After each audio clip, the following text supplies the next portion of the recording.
ज्ञानवापी के व्यास तहखाने में पूजा के खिलाफ मुस्लिम पक्ष की याचिका पर सुनवाई पूरी। इलाहाबाद हाईकोर्ट ने फैसला सुरक्षित रखा, अगले हफ्ते तक आ सकता है फैसला। चुनावी बॉन्ड पर सुप्रीम कोर्ट का बड़ा फैसला। 5 जजों की संविधान पीठ ने आज से स्कीम पर लगाई रोक। कोर्ट ने माना गुमनाम बॉन्ड सूचना के अधिकार का उल्लंघन। एसबीआई को 12 अप्रैल 2019 से अब तक इलेक्टोरल बॉन्ड की जानकारी साझा करने का आदेश। सुप्रीम कोर्ट ने कहा 31 मार्च 2024 तक चुनाव आयोग से साझा करें जानकारी। चुनाव आयोग ने लोकसभा चुनाव की तैयारियां शुरू की। जम्मू कश्मीर के लिए 635 और लद्दाख के लिए 57 सीआरपीएफ कंपनियों की मंजूरी। बंगाल के बाद दूसरी सबसे बड़ी डिप्लॉयमेंट। किसानों के समर्थन में पंजाब में भारतीय किसान यूनियन उग्राह का रेल रोको आंदोलन। शाम 5 बजे तक प्रदर्शन का ऐलान। दिल्ली रूट पर प्रभावित होंगी रेल सेवाएं।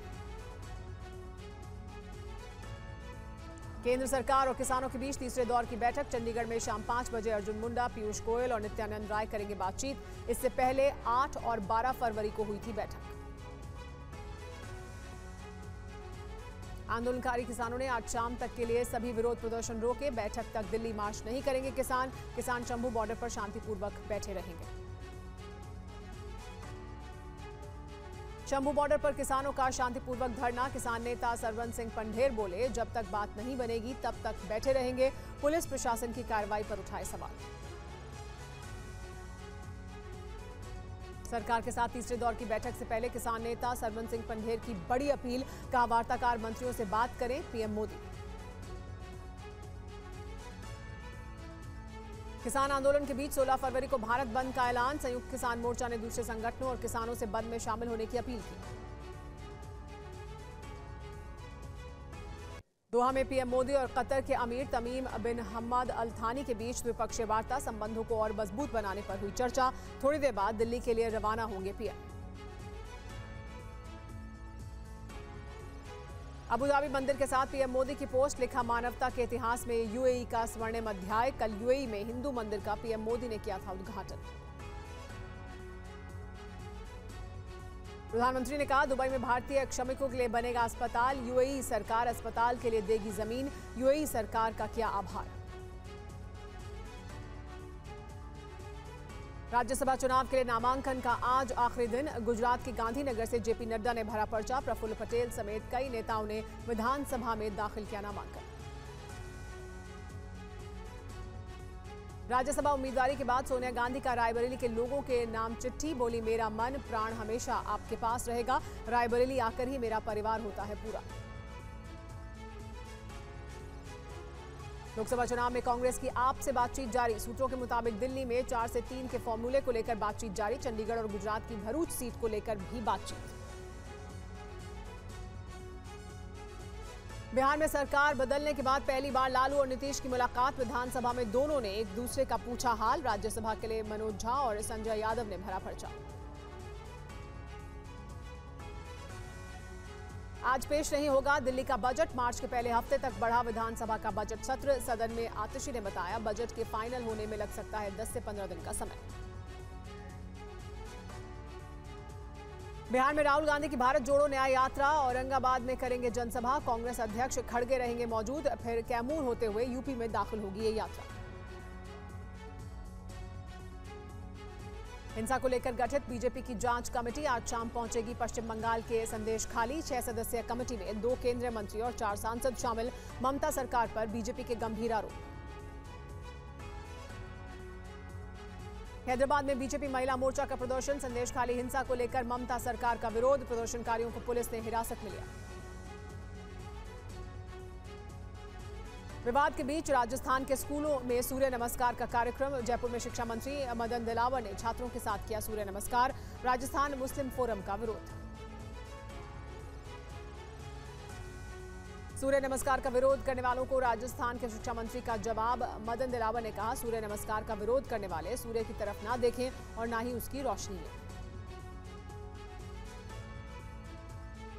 आज से सीबीएसई की बोर्ड परीक्षाएं शुरू। देश और विदेश के 26 देशों में 39 लाख परीक्षार्थी इसमें होंगे शामिल। दिल्ली में बनाए गए हैं 877 परीक्षा केंद्र। पाकिस्तानी सेना ने पुंछ जिले के मेंढर तहसील में लगाई आग। भारतीय बारूदी माइंस तक पहुंची लपटें। इस साल चौथी बार पाकिस्तान ने एलओसी के पास लगाई है ये आग।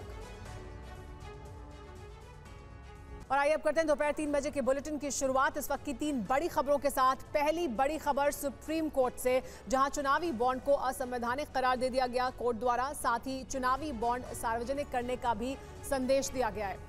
दूसरी बड़ी खबर कांग्रेस खेमे से आई है, जहां सोनिया गांधी ने राज्यसभा के लिए नामांकन करने के एक दिन बाद रायबरेली की जनता को इमोशनल चिट्ठी लिखी है। और तीसरी बड़ी खबर किसान और सरकार के बीच की बातचीत को लेकर। आज तीसरे दौर की बात में 3 दिन से चल रहे किसान आंदोलन पर कोई रास्ता निकालने की उम्मीद की जा रही है। शाम 5 बजे बैठक होगी। इन तीनों खबरों पर हम डिटेल से बात करेंगे, लेकिन शुरुआत सोनिया गांधी के लेटर के साथ। सोनिया गांधी ने चिट्ठी लिखी है।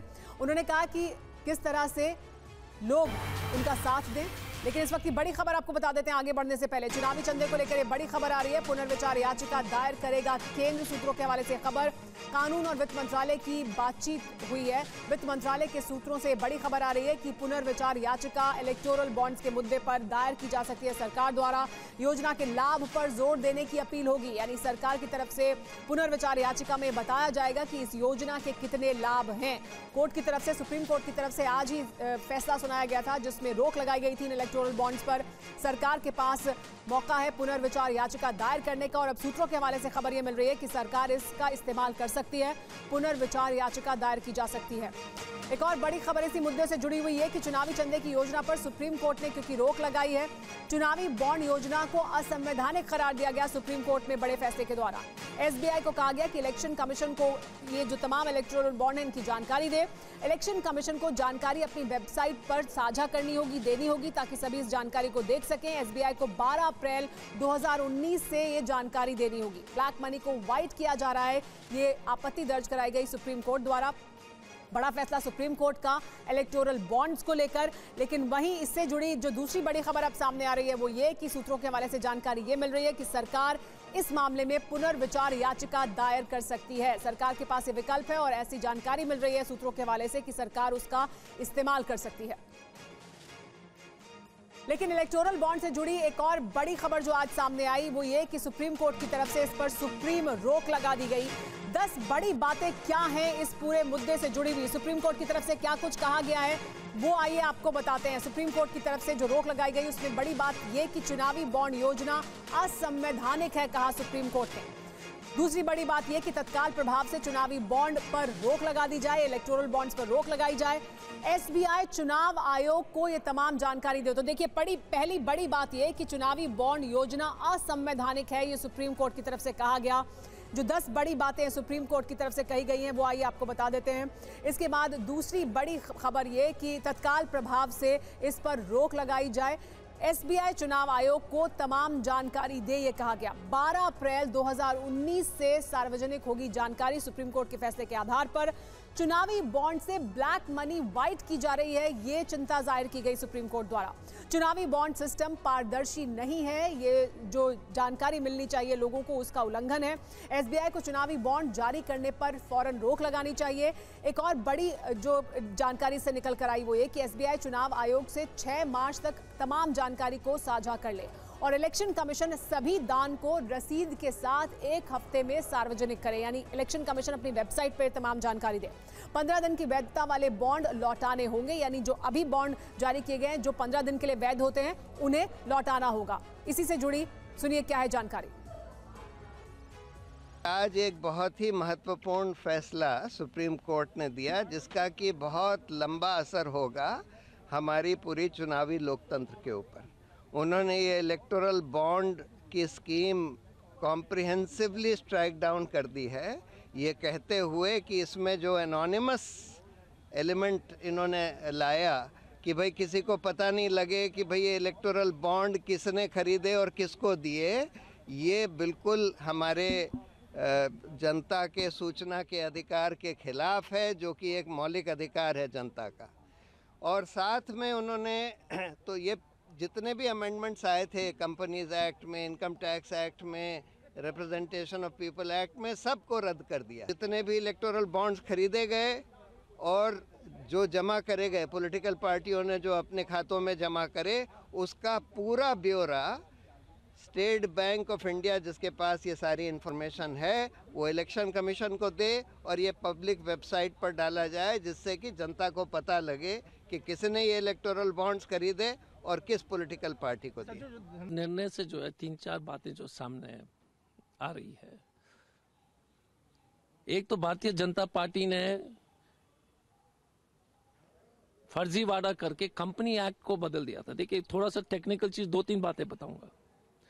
कंपनी एक्ट में स्पष्ट रूप से बताया गया था कि आप अगर किसी तरह का राजनीतिक जो है डोनेशन करते हैं तो आपको उस जो है सार्वजनिक करने की आवश्यकता है पहले।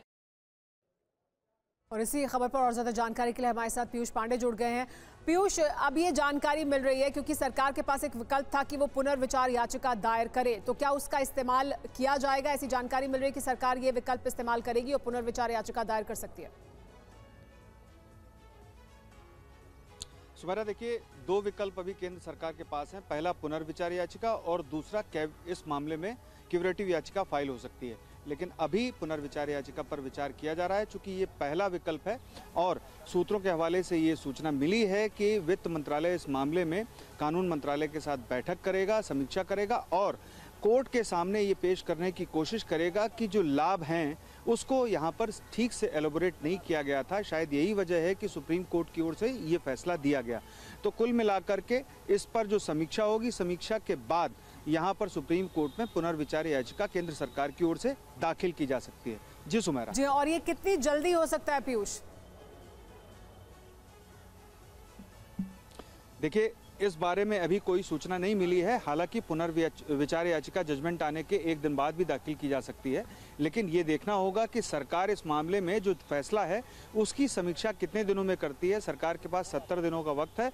70 दिनों के भीतर ही पुनर्विचार याचिका दाखिल करनी होगी उसे। अगर इसके बाद दाखिल की जाती है तो फिर देरी से दाखिल करने के लिए सुप्रीम कोर्ट से पहले इजाजत लेनी होगी कि हम देरी से दाखिल कर रहे हैं। तो ऐसी स्थिति में उसे स्वीकार करेगा अदालत या नहीं करेगा, ये फिर कोर्ट के ऊपर रह जाता है। तो 70 पीयूष बने रहे आप हमारे साथ, वापस आपके पास आएंगे और जानकारी लेंगे। लेकिन अगर सरकार पुनर्विचार याचिका दायर करती है तो ऐसा हो सकता है कि वो बहुत जल्दी ऐसा करें सुप्रीम कोर्ट के फैसले के बाद। लेकिन कांग्रेस ने बड़ा बयान दिया है, सरकार अध्यादेश लाकर फैसले को पलट सकती है। कहा पवन खेड़ा ने सुप्रीम कोर्ट का फैसला अंधेरे में रोशनी की नई किरण है, कहा है कांग्रेस पार्टी की तरफ से पवन खेड़ा ने।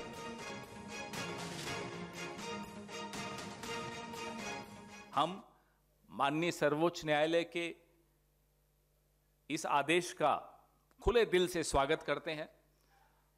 आपको याद होगा कि ये electoral bond scheme Bharatiya Janata party की मोदी सरकार मनी बिल के तौर पे लेकर आई थी, ताकि राज्यसभा में इस पर कोई चर्चा ना हो, कोई बहस ना हो और सीधा पारित हो जाए। आज भी हमें डर है और हमारा डर भी जायज है। हमारा डर यह है कि कहीं फिर से कोई अध्यादेश जारी ना हो जाए ताकि इस सुप्रीम कोर्ट के आदेश से बच जाए सरकार। ये डर हमारा जायज है। लेकिन इलेक्टोरल बॉन्ड पर सुप्रीम कोर्ट के फैसले को राजनीतिक दलों के लिए एक बड़ा झटका माना जा रहा है। ऐसा क्यों है, आइए ये समझते हैं कि क्यों इसे राजनीतिक दलों के लिए एक बड़ा झटके के तौर पर देखा जा रहा है। चुनावी बॉन्ड पर रोक लगी है, सुप्रीम कोर्ट की तरफ से रोक लगाई गई है। सियासी दलों को चंदे के मामले में पारदर्शी होना होगा, यानी उनको जो चंदा मिल रहा है उसकी जानकारी देनी होगी। चुनावी चंदे की हर जानकारी सार्वजनिक करनी होगी और वो जानकारी आम लोग देख सकते हैं। देश के लोगों से राजनीतिक दल चंदे को अब छिपा नहीं सकते। इस फैसले के बाद किसने और किस पार्टी को कितना चंदा दिया ये भी पता चलेगा। कोई दल ब्लैक मनी को चंदे के नाम पर छिपा नहीं सकता है और इस वजह से राजनीतिक दलों को इसे बड़े झटके के तौर पर देखा जा रहा है। लेकिन अब सुप्रीम कोर्ट के फैसले से राजनीतिक दलों की फंडिंग और पारदर्शी होगी या नहीं, ये आगे पता चलेगा। लेकिन 2022 और 2023 का डेटा क्या कहता है ये भी देख लीजिए।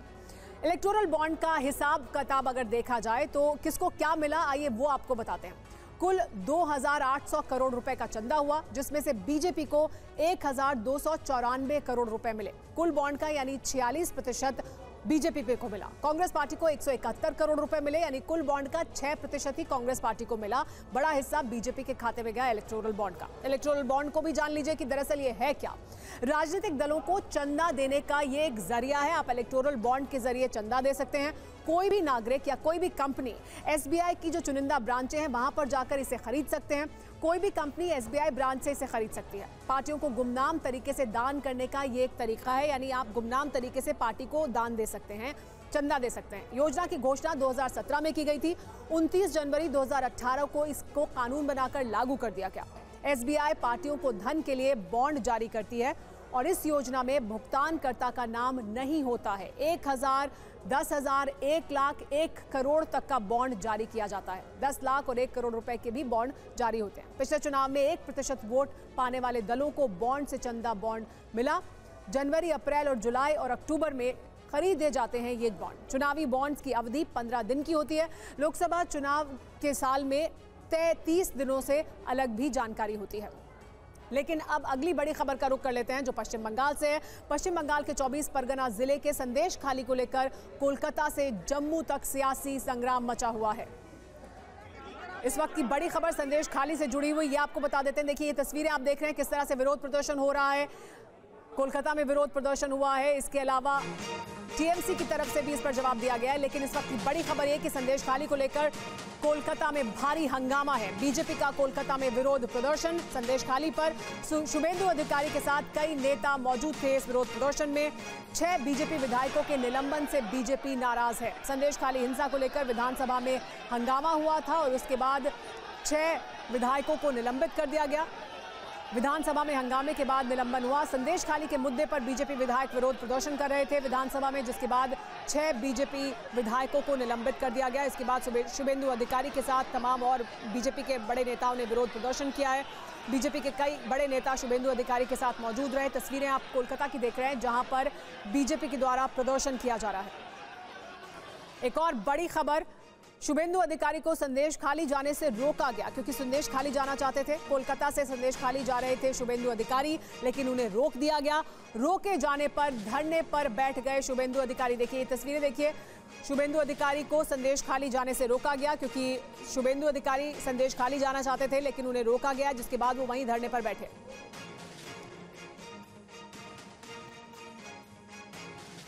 और आइए क्या हो रहा है कोलकाता में, इस पर देखिए ग्राउंड रिपोर्ट।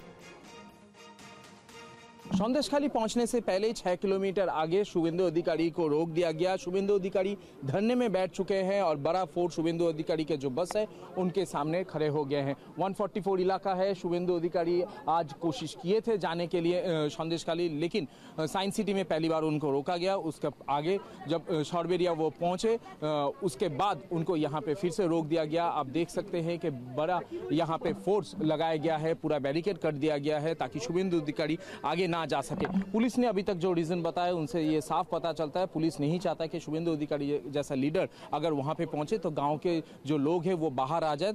इसके चलते ऐसा हो सकता है कि 144 जो इलाका में है वो वहां पे तोड़ना पड़े और इसके चलते शुभेंदु अधिकारी को ये रीजन देके बैठाया गया यहाँ पे। और सबसे बड़ी बात है कि शुभेंदु अधिकारी ने ये कह दिया है कि आज अगर उनको यहाँ पे नहीं जाने दिया जाता है तो फिर वो कल जाके हाईकोर्ट में केस करेंगे, क्योंकि राज्यपाल को यहाँ पे जाने दिया गया था। इसका बाद STSC कमीशन जो आए थे उसको यहाँ पे जाने दिया गया था, लेकिन आज उनको यहाँ पे रोका जा रहा है। क्यों रोका जा रहा है इसका जो रीजन बताया गया है, शुभेंदु अधिकारी ये मानने के लिए राजी नहीं है। और सबसे बड़ी बात है यहाँ पे जो फोर्स है वो फोर्स यहाँ पे शुभेंदु अधिकारी को ऐसे घेर के रखे है कि शुभेंदु अधिकारी को यहाँ पे धरने में बैठना पड़ा है। आगे शुभेंदु अधिकारी क्या करेंगे ये देखने वाली बात है, लेकिन फिलहाल अभी तक शुभेंदु अधिकारी यहाँ पे धरने में बैठे हुए हैं। कैमरामैन अभिजीत के साथ रविशंकर, TV9 भारतवर्ष, शॉर्बेरिया। लेकिन संदेश खाली पर हंगामा क्यों हो रहा है ये आपको बताएं। महिलाओं ने यौन शोषण के आरोप लगाए हैं संदेश खाली में। शेख शाहजहां और उनके समर्थकों पर यह आरोप है। शेख शाहजहां TMC के नेता हैं और उन पर आरोप है। दरअसल क्या है और क्यों हंगामा हो रहा है आपको बता दें। शेख शाहजहां TMC के नेता और उनके साथियों पर आरोप है। महिलाओं ने यौन शोषण के गंभीर आरोप लगाए हैं शेख शाहजहां पर। शेख शाहजहां और उनके समर्थकों पर यह आरोप महिलाओं द्वारा लगाए गए हैं। संदेश खाली में रात में महिलाओं को पार्टी कार्यालय ले जाने का आरोप लगाया गया है। मना करने पर सरकारी सुविधाएं रोकने का आरोप लगाया गया है। ये कहा गया कि महिलाओं को बुलाया गया, वो नहीं गई या मना किया तो फिर उनके खिलाफ ये कहा गया कि सरकारी योजनाओं को रोक दिया जाएगा। महिलाओं की शिकायत पर पुलिस ने कार्रवाई नहीं की, यानी पुलिस की तरफ से कोई सुनवाई नहीं हुई। BDO कार्यालय जाने पर भी कोई कार्रवाई नहीं हुई, यानी महिलाएं BDO कार्यालय गई, वहां पर भी उनकी बात नहीं सुनी गई। महिलाओं ने TMC के खिलाफ प्रदर्शन किया। ये मुद्दा सामने आया संदेश खाली का, और इसके बाद राज्यपाल का अत्याचार के आरोप पर जांच के आदेश सामने आए। राज्यपाल ने इसके बाद आदेश दिए कि इस पूरे मामले पर जांच की जाए। इसका टीएमसी भी विरोध कर रही है और बीजेपी विरोध कर रही है, टीएमसी पर गंभीर आरोप लगा रही है। लेकिन संदेश खाली से जुड़ी एक और बड़ी खबर, संदेश खाली में हिंसा पर बृजलाल का बयान। बंगाल में संगठित अपराध हो रहा है, कहा बृजलाल ने। बंगाल में हिंसा वसूली राज का नतीजा है ये। बीजेपी की बनाई टीम के सदस्य हैं बृजलाल, और उन्होंने गंभीर आरोप लगाए हैं। उन्होंने कहा कि बंगाल में संगठित अपराध हो रहा है, बंगाल में हिंसा और वसूली राज का नतीजा है कि संदेश खाली जैसी घटना हुई है और उस पर कोई सुनवाई नहीं हो रही। भ्रष्टाचार का बोलबाला है और वहाँ रंगदारी और वसूली, ये बिल्कुल तृणमूल कांग्रेस का बिल्कुल एक ऑर्गेनाइज्ड क्राइम है। वहाँ जो शाहजहां शेख फरार है, उसके ऊपर तमाम संपत्ति उसने इकट्ठा किया है और वहाँ पर पूरी तृणमूल कांग्रेस जो है उसको पनाह दे रही है। अभी तक वो गिरफ्तार नहीं हुआ है। तो ये जो तमाम लोग एक रैकेट है, उस रैकेट के तहत जो वहाँ बांग्लादेशी बुला करके बसाए जा रहे हैं, और उन्हीं का जो जितनी घटनाएं हुई हैं वो ज़्यादातर इस्तेमाल जो हुआ है, ज़्यादातर ये बांग्लादेशी माइग्रेंट जो है उन्होंने किया है। लेकिन संदेश खाली को लेकर एक और बड़ी खबर है कि राज्यपाल की रिपोर्ट में बड़ी जानकारी सामने आई संदेश खाली से जुड़ी हुई। संदेश खाली में महिलाओं पर अत्याचार हो रहा है, अत्याचार हुआ है, कहा राज्यपाल की रिपोर्ट में कहा गया। टीएमसी नेता महिलाओं को परेशान कर रहे हैं। आरोपी शाहजहां शेख और उसके गुर्गे धमका रहे हैं महिलाओं को, यह भी कहा गया इस रिपोर्ट में। हिंसा की जांच की जाए और इसकी न्यायिक जांच हो, ये कहा गया है इस रिपोर्ट में। क्या कुछ कहा गया है राज्यपाल की रिपोर्ट में, आइए वो जानते हैं। संदेश खाली हिंसा पर राज्यपाल की जो रिपोर्ट है उसमें क्या कहा गया है। संदेश खाली में महिलाओं पर अत्याचार हो रहा है, अत्याचार हुआ है, टीएमसी नेता महिलाओं को परेशान कर रहे हैं, ये कहा गया है इस रिपोर्ट में। महिलाओं का यौन उत्पीड़न हो रहा है, पुलिस उपद्रवियों के साथ मिली हुई है, शिकायत पर सुनवाई नहीं हो रही है। संदेश खाली के लोगों की जमीन हड़पी जा रही है, पुलिस आरोपियों से समझौते पर मजबूर कर रही है, यानी पुलिस भी मिली हुई है। शिकायतें वापस लेने के लिए मजबूर किया जा रहा है संदेश खाली में महिलाओं को और बाकी तमाम लोगों को। आरोपी शाहजहां शेख और उसके गुर्गे गिरफ्तार होने चाहिए। राज्यपाल की रिपोर्ट में यह भी कहा गया कि संदेश खाली हिंसा की न्यायिक जांच होनी चाहिए। हिंसा की जांच के लिए एक एसआईटी भी गठित होनी चाहिए। इसके बाद अगली बड़ी खबर का रुख कर लेते हैं जो किसानों से जुड़ी हुई है। किसानों की मांग को लेकर आज सरकार और किसान नेताओं के बीच तीसरे दौर की बातचीत होनी है। ये बातचीत चंडीगढ़ में होगी। किसानों के साथ सरकार की ओर से 3 केंद्रीय मंत्री बैठक में शामिल होंगे। बातचीत होने तक किसानों ने शाम 5 बजे तक अपने आंदोलन को रोक दिया है। उधर किसानों के समर्थन में भारतीय किसान यूनियन उग्रहा ने पंजाब में रेल रोको आंदोलन का ऐलान किया। शुरुआत इस वक्त की इसी बड़ी खबर के साथ आगे बढ़ते हुए करते हैं कि किस तरह से किसान आंदोलन को फिलहाल रोका गया है, लेकिन मीटिंग के लिए चंडीगढ़ रवाना हो गए किसान, क्योंकि शाम 5 बजे बताया जा रहा है कि मीटिंग की शुरुआत होगी। पंडेर समेत 14 नेताओं का डेलीगेशन रवाना हुआ है तीसरे दौर की बातचीत के लिए। ये बातचीत चंडीगढ़ में होनी है। किसानों के साथ सरकार की ओर से 3 केंद्रीय मंत्री शामिल होंगे, जिसमें पीयूष गोयल होंगे, अर्जुन मुंडा होंगे और नित्यानंद राय होंगे। बातचीत होने तक किसानों ने शाम 5 बजे तक आंदोलन को रोक दिया है। TV9 भारतवर्ष से सरवन सिंह पंडेर ने कहा है कि बातचीत के लिए पॉजिटिव मूड में ही हम जा रहे हैं। एक और बड़ी खबर इसी मुद्दे से जुड़ी हुई, किसान आंदोलन को लेकर बड़ी जानकारी सामने आई है। डल्लेवाल के वायरल वीडियो से बड़ी जानकारी सामने आई। वीडियो में मोदी के खिलाफ बयानबाजी कर रहे हैं डल्लेवाल। राम मंदिर के बाद मोदी का ग्राफ बहुत ऊंचा चला गया है, कहा डल्लेवाल ने। उनका ग्राफ कैसे नीचे आ सकता है, ये कहा उन्होंने। तो देखिए, ये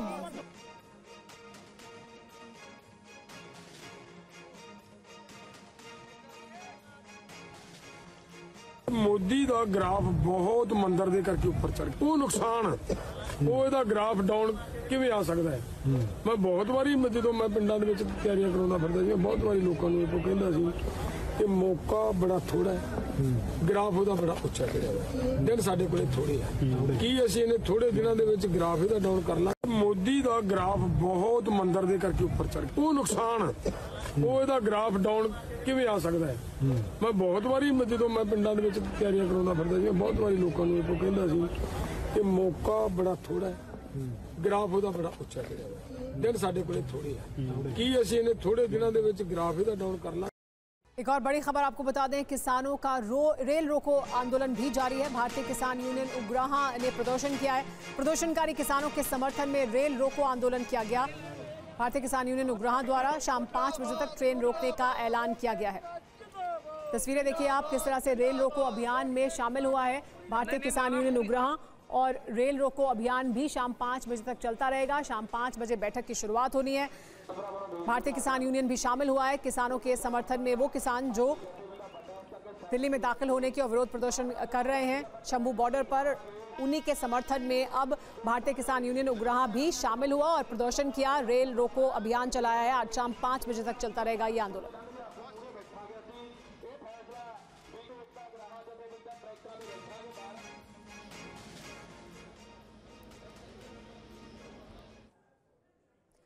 लेकिन किसानों के इस आंदोलन की वजह से शादी समारोह में भी लोगों को मुश्किल हो रही है। बारातियों को 2 किलोमीटर पैदल चलकर बॉर्डर पार करना पड़ रहा है। हरियाणा और पंजाब से कई लोग शादी के लिए दिल्ली तक पहुंचे, लेकिन लौटने में उन्हें काफी परेशानी का सामना करना पड़ रहा है। आम लोगों को इसकी वजह से तमाम तरह की दिक्कत हो रही है।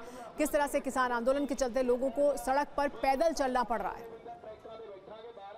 किसानों के आंदोलन के कारण दिल्ली हरियाणा बॉर्डर सील हुए हैं, दिल्ली के तमाम बॉर्डर सील हुए हैं और इसकी वजह से हजारों लाखों लोगों को भारी परेशानियां हो रही हैं। और ऐसे में शादियों के सीजन में बारात की चमक भी फीकी पड़ गई है। इस वक्त मैं एक ऐसी ही गाड़ी आपको दिखा रहा हूं जो कि शादी के लिए सज धज के दिल्ली से हरियाणा आई थी और अब हरियाणा से दिल्ली की ओर जाना चाहती है, लेकिन बाराती भी परेशान हो गए हैं और लोग आप देख सकते हैं कि बॉर्डर पे आके यहीं पर फंस गए हैं। कहाँ को जाना चाहते हैं आप लोग? दिल्ली द्वारका जाना चाहते हैं। और आए कब थे? कल आए थे। हाँ। तो किन रास्तों से आप आए थे? एक्चुअली आइडिया नहीं है मेरे को, लेकिन हम शायद मानेसर पानीपत नहीं, आने वक्त आप अंदर से किसी तरीके से आ गए थे और अब दिक्कत हो रही है जाने में। देख सकते हैं किस तरीके से दिक्कत हो रही है। और आपका नाम क्या है? आशीष। हाँ जी। तो शादी तो हो गई, लेकिन अब घर वापस जाने की परेशानी है। हाँ जी, उसमें दिक्कत हो रही है। तो हरियाणा में कहाँ गए थे आप? हरियाणा में करनाल गए थे हम। करनाल गए थे। हाँ जी। अब वापसी में इस तरह की परेशानी हो रही है। हाँ जी। आपके साथ आपकी धर्मपत्नी भी है। हाँ जी। हाँ जी। क्या नाम है आपका? अंजलि। आपने सोचा था कि इस तरह की परेशानी होगी? शादी तो बहुत अच्छे से हुई, लेकिन घर जाने में दिक्कत होगी? नहीं, कभी नहीं सोचा था कि ये 2 घंटे का सफर कभी 4 घंटे का और 6 घंटे का हो जाएगा जी। पर अब क्या करें, किसानों ने आंदोलन चला दिए तो अब चल रहे हैं, कर रहे हैं, कहीं ना कहीं से रास्ता निकाल के निकल रहे हैं। फिर अब बिल्कुल देख सकते हैं आप कि इनको जाना है द्वारका तक, लेकिन बॉर्डर पे फंसे हुए हैं और इस तरीके से घर जाना पड़ेगा ऐसा कभी सोचा भी नहीं था। और तमाम लोग बाराती में भी आए होंगे, वो किस तरीके से वापस घर लौटेंगे ऐसा? हाँ, उनके साथ ही हैं। अब बस कुछ भी नहीं जा रहा है, ना बस जा रही है ना गाड़ी जा रही है, तो अब वापस ही बस कोई और तरीका देखना पड़ेगा, नहीं तो इंतज़ार करना पड़ेगा कि ये रास्ता दें आगे। देखिए, तो आशीष और अंजलि दोनों निराश हैं इस बात से कि आंदोलन की वजह से बॉर्डर जाम है। तमाम जो साथी हैं वो भी साथ में है, परिवार साथ में है और बस भी आप देख सकते हैं कि वहाँ खड़ी है जो कि द्वारका जानी थी, लेकिन अभी तक ये लोग यहीं पर फंसे हुए हैं और अब ये रास्ता ढूंढ रहे हैं कि किस तरीके से आखिरकार दिल्ली पहुंच पाए। तो शादी समारोह तो हो गया, लेकिन वापसी अभी तक घर की नहीं हो पाई है। और कौन सा ऐसा रास्ता होगा, क्योंकि तमाम रास्ते जो हैं अब दिल्ली में प्रवेश करने के उसको सील कर दिए गए हैं। तो यहाँ पर ये भटकते हुए आपको दिखाई देंगे कि आखिरकार घर पहुंचे तो कैसे पहुंचे। दूल्हा दुल्हन ही नहीं, बाराती भी आंदोलन की वजह से फंस गए हैं। ये रिपोर्ट आई आपको दिखाते हैं। सिंघू बॉर्डर को पूरी तरीके से सील कर दिया गया है और इस वजह से आम लोगों को कितनी परेशानी हो रही है उसी की एक तस्वीर हम आपको दिखाना चाहेंगे। ये पूरा का पूरा परिवार है जो कि शादी समारोह से आ रहा है और आप देख सकते हैं कि शगन की चीजें भी हाथ में हैं, साथ में आप मिठाइयाँ जो है वो हाथ में लेकर और पैदल बॉर्डर क्रॉस करके जा रहे हैं। तमाम ये लोग हैं जो एक ही फैमिली से हैं। ये देख सकते हैं आप तस्वीरों में, यहाँ पर लड्डू भी हाथ में है। गाड़ियाँ नहीं चल पा रही हैं, इसलिए देख सकते हैं कि सूट बूट में भी लोग यहाँ पर जा रहे हैं। लेकिन परेशानी क्या हुई ये हम पूछेंगे। कहाँ से आप लोग आ रहे हैं शादी में हिस्सा लेके? हम पटियाला पंजाब से लड़के वाले हैं, दिल्ली गए थे सोनिया विहार, वहाँ से अब रिटर्न हुए हैं सुबह। तो जाना भी इसी तरीके से हुआ? जाना भी इसी तरीके से हुआ था, आना भी इसी तरीके से हुआ है। अच्छा, और कितने लोग आप लोग पटियाला से आए हैं? हम 50-60 लोग थे। बस हमारी यहीं पे रुक गई थी, यहाँ से हम लोग टैक्सी करके गए थे। अच्छा। और भारतीय किसान यूनियन चरूनी ग्रुप ने भी बड़ा ऐलान किया है। गुरनाम सिंह चडूनी की बैठक में बड़ा फैसला लिया गया। कल किसान नेता रखेंगे प्रदेश भर में 3 घंटे टोल बंद। शनिवार को तहसील स्तर पर निकालेंगे ट्रैक्टर मार्च भी। हरियाणा में कल 3 घंटे तक ये बंद रहेगा। शनिवार को फिर तहसील स्तर पर ट्रैक्टर मार्च भी निकाला जाएगा। तो किस तरह से देखिए अलग अलग तरह से समर्थन किया जा रहा है किसान आंदोलन के चलते लोगों को, लेकिन भारी परेशानी हो रही है। सिंघू बॉर्डर पर एम्बुलेंस ही फंस गई। मरीज को कश्मीर से दिल्ली लेकर आ रहे थे परिजन, लेकिन बॉर्डर सील होने की वजह से प्रवेश नहीं कर सकती है एम्बुलेंस। तो क्या बारात या बीमार, हर किसी को समस्या है, आम लोगों को समस्या है। सिंघू बॉर्डर पर कैसे फंसी एम्बुलेंस वो भी आपको दिखाएंगे। सिंघू बॉर्डर पर कश्मीर से एम्बुलेंस में मरीज को लेकर पहुंचे गुलाम मोहम्मद से बात की हमारे संवाददाता अभिजीत ठाकुर ने। बॉर्डर की तरफ मैं हरियाणा की ओर खड़ा हूं और यहां देख सकते हैं कि एक एम्बुलेंस यहां से दिल्ली की ओर जाना चाह रही थी, लेकिन ये यहां पर फंस गई है और अब यहां से वापस लौटने की तैयारी कर रहे हैं। आप क्या दिल्ली की तरफ जाना चाह रहे थे? जी सर, जी सर। पेशेंट है आपके एम्बुलेंस में? जी सर। Emergency patient? इमरजेंसी है सर। अच्छा, कौन से हॉस्पिटल जाना चाह रहे थे? कौन से? GB Pant hospital. GB Pant hospital जी, GB Pant hospital sir. GB Pant hospital? जी जी जी। लेकिन अब यहाँ से वापस लौटना पड़ेगा आपको? हाँ जी, यही कुछ है। श्रीनगर से हम आए हैं। अच्छा, श्रीनगर से पेशेंट रेफर कर दिया है यहाँ। अच्छा, अब यहाँ बंद है, रास्ते में भी ऐसे प्रॉब्लम हो गई है। यहाँ पर आप जीबी पंत हॉस्पिटल जाना चाहते थे, लेकिन अभी आपको हरियाणा में ही कोई अस्पताल देखना पड़ेगा? नहीं, किसी रास्ते में हमें वहाँ एडमिशन ली है जीबी पंत हॉस्पिटल में, वहीं कुछ करना है इसको। और अब बड़ी खबर सोनिया गांधी से जुड़ी हुई। रायबरेली की जनता के नाम सोनिया गांधी ने चिट्ठी लिखी है। उम्मीद है कि आप मेरे परिवार को संभालते रहेंगे, बड़ी बात की, यानी इशारा कर दिया कि शायद उनके परिवार से कोई दूसरा यहां से अब चुनाव लड़ेगा। रायबरेली से पुराना रिश्ता रहा है, आप लोग चट्टान की तरह मेरे साथ रहे। जनता को मेरे स्नेही परिवारजन कहा उन्होंने। ये चिट्ठी लिखी है क्योंकि राज्यसभा से नामांकन दाखिल कर दिया है, लेकिन उसके बाद ये चिट्ठी रायबरेली की जनता के नाम सोनिया गांधी की तरफ से, कल नामांकन किया था राज्यसभा के लिए और उसके बाद राजस्थान से नामांकन करने के बाद अब आज ये चिट्ठी रायबरेली के लोगों के लिए लिखी है, जिसमें उन्होंने कहा है कि आप मेरे स्नेही परिवारजन हैं और उम्मीद है कि ये रिश्ता मेरे परिवारजनों के साथ बनाकर रखेंगे आप।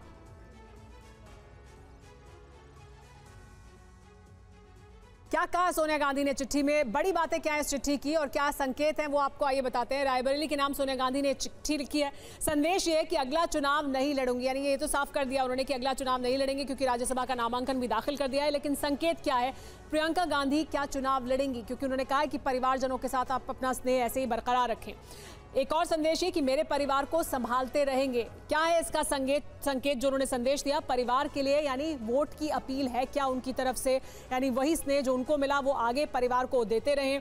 एक और उन्होंने बात लिखी इसमें कि फिरोज गांधी और इंदिरा गांधी जी के बाद मुझे आपने अपनाया। क्या इसका संकेत ये है कि परिवार को रायबरेली की जो विरासत है वो उसे आगे भी इसी तरह से बनाकर रखा जाए, यानी रायबरेली की जनता उनके परिवार के साथ बनी रहे। एक और संदेश उनकी चिट्ठी में यह था कि आपके भरोसे को निभाने की पूरी कोशिश की है। पुराने संबंध की याद दिलाई जा रही है सोनिया गांधी द्वारा इस चिट्ठी पर। लेकिन इस पर क्या प्रतिक्रिया दी गई कांग्रेस पार्टी की तरफ से, क्या प्रतिक्रिया दी गई बीजेपी की तरफ से, वो भी सुनिए। देखिए, जो अकर्मण्य लोग होते हैं, जो जनता की सेवा नहीं कर सकते हैं, वो भावुकता के आधार पर वोट लेना चाहते हैं। इस पत्र में फिरोज गांधी जी का उल्लेख है। मुझे दुख है कि उस फिरोज गांधी का नाम आज वोट लेने के लिए सोनिया गांधी जी ने उपयोग किया है, जिस फिरोज गांधी की मजार पे आज तक गांधी परिवार का एक भी व्यक्ति एक फूल चढ़ाने नहीं गया। इवन उनको अपना ससुर मानने के लिए भी सोनिया गांधी तैयार नहीं हुई। इवन राहुल गांधी, प्रियंका गांधी उनको अपना दादा मानने के लिए भी तैयार नहीं हुए, और वो आज फिरोज गांधी का नाम लेकर के रायबरेली में वोट लेना चाहते हैं। हम सबकी जनप्रिय सांसद और इस देश के नेता आदरणीय सोनिया गांधी जी ने जो पत्र अपने रायबरेली के परिजनों के लिए लिखा है, उस पर उन्होंने अपना स्पष्ट किया है कि रायबरेली का और तमाम बड़ी खबरों पर टीवी 9 भारतवर्ष की लगातार नजर बनी हुई है। फिलहाल वक्त हो गया एक ब्रेक का।